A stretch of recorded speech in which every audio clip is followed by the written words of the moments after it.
Bas. Nimekwisha. Bana kesi ishakuwa huku. I wonder. Niache na changanya. Aduh bobo. Waje fa video. Shay. Niache na changanyikiwa mjukuu wangu kweli. Nini hiki? Laza. Ndio unafika tu unaanza kuuliza nini kibada tusalimiane. Tutamwone basi atakaposalimiana. Unataka tusalimiane? Tusalimiane kwangu, umekaa kwenye kitanda changu, tusalimiane kwangu. Hivi ni kitanda au godoro? Mwambie sasa angalie na watu wapokea. I say, hujawahi kufanywa kitu kibaya wewe, si ndio? Hujawahi kufanywa kitu kibaya na kuuliza? Yaani unataka kunifanya nini? Unataka tuanze kupigana sasa, si ndio? Kidogo nimekwambia natoka nje, umenifumania ndio la natoka.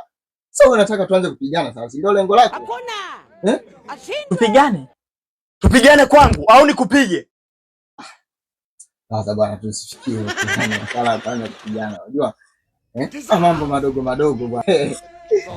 Lakini basi madogo bwana. So basi hata guest bwana, mgenda hata guest. Si unajua tena hapa kwangu rafiki yangu nakuwa sio poa, lakini lakini ndio siku nyingine. Malizie. Kama ugomvi sio mazuri. Sio kweli, lakini sasa hata siku nyingine mnaenda guest. Unajua ndugu wangu hapa kwangu tena. Mimi nimekuelewa vizuri, na maana siku nyingine siwezi kufanya huko. Haina natoka sasa, haina haya sawa basi pumzika. Usichelewe sana sasa nani. Sasa hivi Umeenda wazimu wewe. Unakotoa mawe.